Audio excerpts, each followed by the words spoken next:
For months, the race for North Carolina's Supreme Court. Today, a Wake County judge rejected Republican Jefferson Griffin's request to throw out more than 60,000 ballots. It was an attempt to be declared a winner in a tight race against Democrat Allison Riggs, who won by 734 votes. All new tonight, Aaron Thomas spoke with political science professors who say, despite today's ruling, this case is far from over. Aaron. Yeah, that's right, Lena. In fact, both professors agree that Griffin's likely to contest and appeal this ruling once again for a chance to have a seat right here at the North Carolina Supreme Court.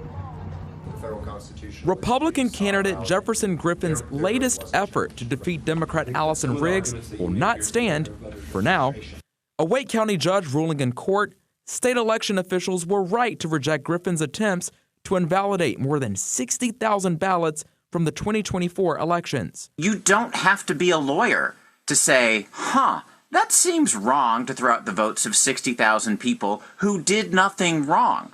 Political science professor Stephen Green says there's no evidence pointing to any voting irregularities as claimed by Griffin. Right? Nobody is alleging that the voters actually did anything wrong. At most, forgetting to put a driver's license number or a social security number or something that then was not remedied in the process. Officials conducted multiple recounts, resulting in a slim lead in Riggs' favor by more than 700 votes. Stop the steal! Protesters gathered in droves outside the courtroom as proceedings played out upstairs. After the ruling, Griffin declined comment. Riggs calling the ruling a victory for North Carolinians. No matter how long this takes, I am committed to upholding the rule of law. While some legal observers think the case has a chance to rise to the U.S. Supreme Court, law professor Irving Joyner says otherwise. No, I doubt seriously if this is something that's going to go to the U.S. Supreme Court, since this is basically based on state law, the state constitution, and the state statutes.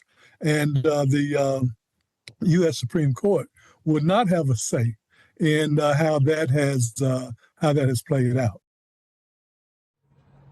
Now, we reached out to Griffin's team and we're still waiting to hear back, but at this moment, there's no plans for him to concede. And the NC GOP says that they do plan on standing with Griffin in his fight to appeal this case in the North Carolina Court of Appeals. Aaron Thomas, WREO News, live in Raleigh.